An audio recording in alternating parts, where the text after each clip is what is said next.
Assalamualaikum warahmatullahi wabarakatuh. Perkenalkan, nama saya Elis Nur Afni dengan NIM 43020200035. Saya di sini akan menjelaskan mengenai rekayasa dan pendekatan sosial dalam mengatasi konflik. Yang pertama, gaya manajemen konflik. Ketika menghadapi situasi konflik, setiap individu berperilaku tertentu untuk menghadapi lawannya. Perilaku mereka membentuk satu pola atau beberapa pola tertentu. Pola perilaku setiap individu dalam menghadapi situasi konflik disebut sebagai gaya manajemen konflik. Sebagai contoh, seorang pemimpin yang otokratis cenderung menggunakan gaya manajemen konflik represif, supresif, kompetitif, seperti agresif dan berupaya mengalahkan lawan konfliknya. Sebaliknya, seorang pemimpin yang demokratis jika menghadapi konflik akan menggunakan musyawarah, mendengarkan pendapat lawan konflik, dan mencari win dan win solution. Gaya manajemen konflik yang digunakan pihak-pihak yang terlibat konflik dipengaruhi oleh sejumlah faktor, yaitu pertama, asumsi mengenai konflik. Asumsi mengenai konflik akan mempengaruhi pola perilakunya dalam menghadapi situasi konflik. Yang kedua, persepsi mengenai penyebab konflik. Persepsi seseorang mengenai penyebab konflik akan mempengaruhi gaya manajemen konfliknya. Yang ketiga, ekspektasi atas reaksi lawan konfliknya.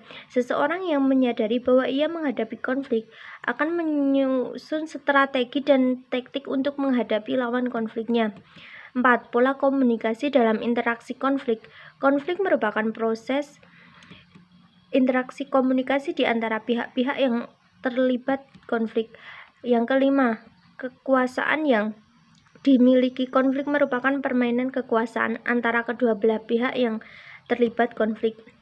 Yang keenam, pengalaman menghadapi situasi konflik, proses interaksi, dan gaya manajemen konflik yang digunakan oleh pihak-pihak yang terlibat dalam konflik pada dasarnya dipengaruhi oleh pengalaman mereka dalam menghadapi konflik.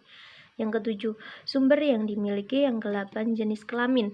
Sejumlah penelitian menunjukkan bahwa jenis kelamin pihak yang terlibat konflik mempunyai pengaruh yang cukup besar terhadap manajemen konflik yang digunakannya. Yang kedua, petunjuk pendekatan situasi konflik. Tornado eskalasi konflik ini menunjukkan bagaimana konflik dapat dengan cepat meningkat di luar kendali. Dengan mengamati dan mendengarkan individu yang berselisih, seringkali dimungkinkan untuk menentukan di mana mereka berada dalam proses eskalasi dan mengantisipasi apa yang mungkin terjadi selanjutnya. Dengan demikian, seseorang dapat mengembangkan pendekatan yang tepat waktu dan situasi tepat untuk menghentikan proses. Yang ketiga, model pendekatan situasi konflik. Ada beberapa model pendekatan situasi konflik yang digunakan, yaitu 5. Yang pertama, pendekatan KAPO atau Knowledge Authority Power Over Winning. Yang knowledge atau pengetahuan, sejumlah mana Anda mengetahui isu pihak lain, sejauh mana pihak lain mengetahui isu Anda, dan sejumlah mana Anda mengetahui masalahnya. Authority atau wewenang, apakah Anda punya wewenang untuk mengambil keputusan? Apakah pihak lain punya wewenang untuk mengambil keputusan? Power, kekuatan, sejumlah mana yang dapat memberikan pengaruh terhadap situasi. Seberapa besar kekuatan yang dimiliki pihak lain atas diri Anda. Order atau relasi, seberapa tinggi penting relasi bagi Anda, seberapa tinggi pentingnya relasi bagi pihak lain. Winning, kemenangan, seberapa penting unsur kemenangan. Apakah Anda harus menang? Apakah pihak lain harus menang? Apakah kompromi dapat diterima? Apakah kekalahan dapat diterima? Yang kedua, pendekatan assess atau assess, clarify, evaluate, solve.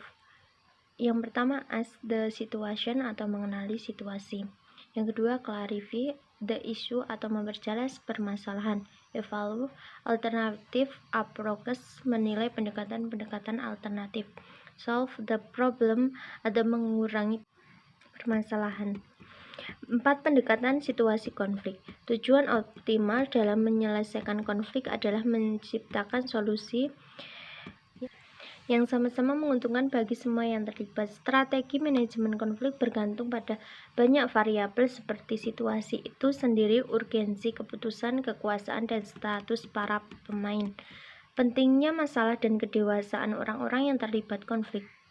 Thomas dan Kilman 2007 mengemukakan bahwa dalam situasi konflik perilaku seseorang dapat dinilai berdasarkan dua faktor, yaitu pertama, komitmen pada tujuan atau ketegasan mana individu atau kelompok berusaha untuk memuaskan perhatian dan tujuan sendiri.